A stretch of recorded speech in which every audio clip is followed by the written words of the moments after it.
Washington, he directed the Swedish horror masterpiece Let the Right One In, 2008. Now, filmmaker Tomas Alfredson trudges back into the snow for the thriller The Snowman. Based on the 2007 novel by Jo Nesbø, Detective Harry Hole, Michael Fassbender, investigates a missing woman whose scarf is found on a snowman in Oslo. He quickly realizes that it's the calling card of a serial killer who likes to decorate snowmen with grisly pieces of his victims. When done right, this genre is one of cinema's best, bringing us Fritz Lang's M. 1931, Alfred Hitchcock's Frenzy, 1972, Jonathan Demme's The Silence of the Lambs, 1991, David Fincher's SC7N, 1995, and Zodiac, 2007, Niels Arden Oplev's The Girl with the Dragon Tattoo, 2009, and Denis Villeneuve's Prisoners, 2013. Yours truly loves nothing more than a well-crafted serial crime thriller, but this odd one doesn't stand a snowball's chance in hell.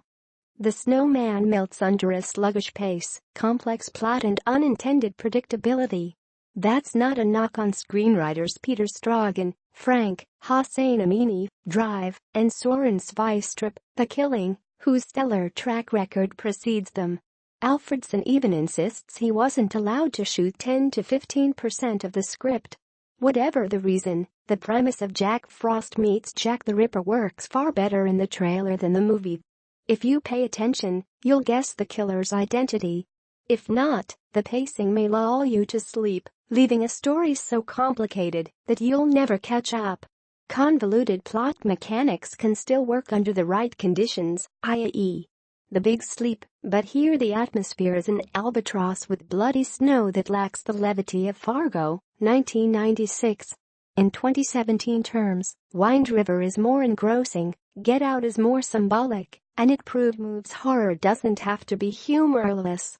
Still, the script's biggest sin is the unnecessary framing device that opens the movie, showing the killer's backstory of painful childhood memories.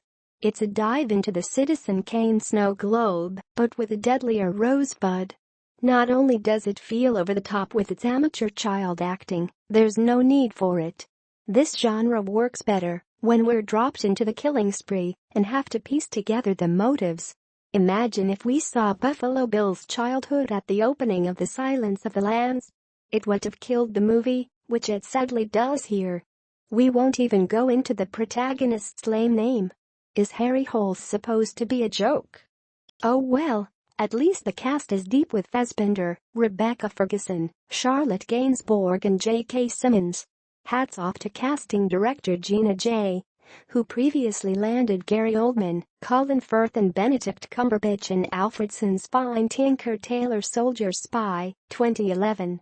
Watching the opening credits, your expectations will be set high with producer Martin Scorsese, Goodfellas, editor Thelma Schoonmaker, Raging Bull, cinematographer Diane Beebe, Memoirs of Acacia, and composer Marco Beltrami, The Hurt Locker.